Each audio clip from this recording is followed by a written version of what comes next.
Je te laisse imaginer. Tu touches ta retraite française, tu fais les comptes et pour la première fois depuis longtemps, tu te dis: «Mais je ne perds rien, tout est pour moi». La Pologne permet exactement ça et je vais te l'expliquer comment, de façon simple, sans jargon. Abonne-toi maintenant si tu veux comprendre comment optimiser ta retraite sans prise de tête. Vitam et bienvenue dans le Double K. Aujourd'hui, dans le podcast du Double K, on va parler ensemble comme si on prenait un café.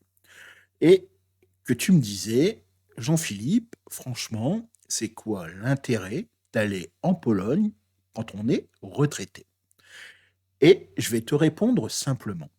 La qualité de vie, la sécurité, la mentalité accueillante, la vie un petit peu plus paisible aussi, et oui, des avantages fiscaux et pratiques qui rendent la retraite plus douce. Pas besoin d'être un expert en impôts ou en conseiller fiscal de haut vol.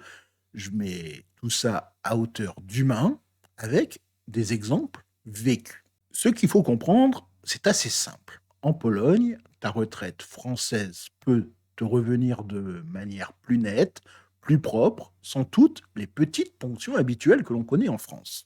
Le principe, c'est que tu es moins chargé, moins taxé, moins écrasé, tu reçois ce que tu as gagné, point final.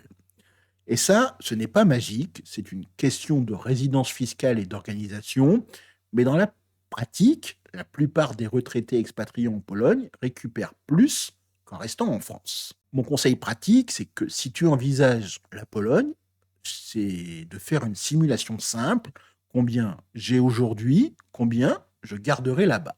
Et je pense que tu vas être surpris.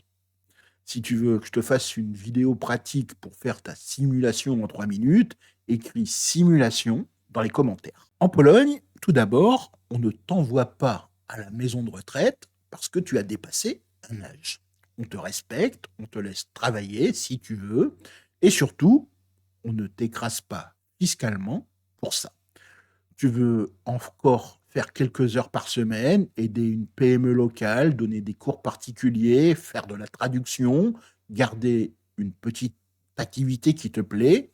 En Pologne, ce que tu gagnes en plus, tu le gardes presque entièrement. C'est concret, simple, respirable.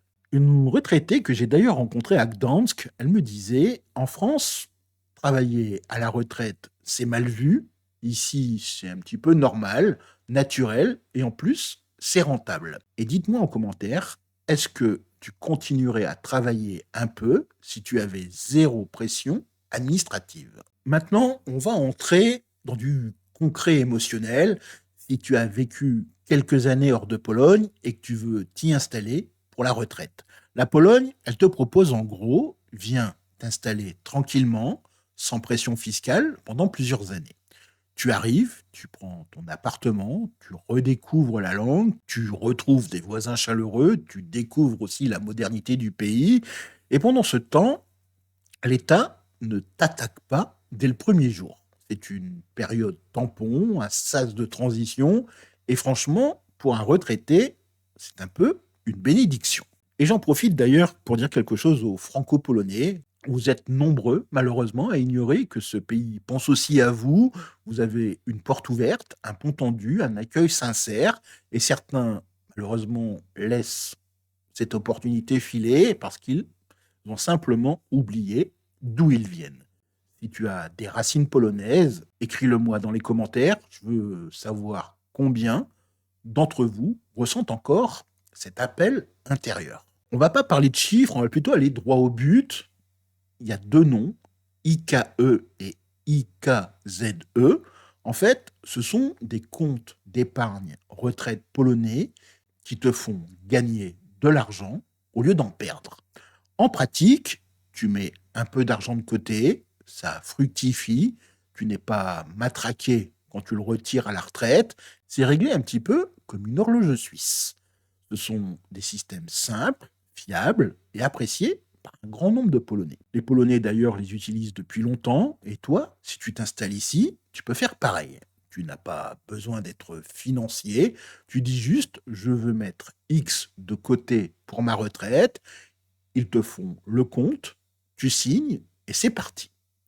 Et si tu veux une vidéo ultra simple, IKE, IKZE pour les nuls, mets dans les commentaires tuto, s'il te plaît, et je me ferai un plaisir de la faire. Il y a aussi des avantages immobiliers, parce qu'en Pologne, l'immobilier est beaucoup plus simple qu'en France, et c'est ça surtout le mot-clé, simple. Les frais d'achat sont raisonnables, les démarches sont rapides, les agents sont aussi efficaces, l'offre est souvent moderne, bien isolée, chauffée correctement, le rapport qualité-prix est beaucoup plus agréable qu'en France. Et si tu veux un exemple pratique, j'ai visité récemment un appartement à Wrocław qui était neuf, lumineux, avec ascenseur, balcon, dans un quartier très calme.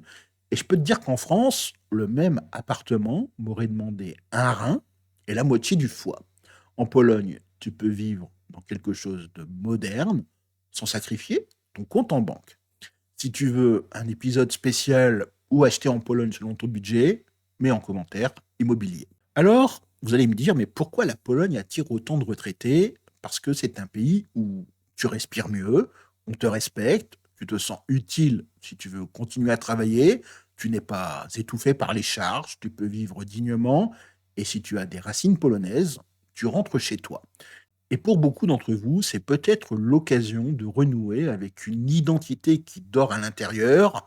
Abonne-toi, like si tu as appris un truc, dis-moi où tu te verrais vivre à la retraite, partage aussi à un ami qui parle déjà d'expatriation.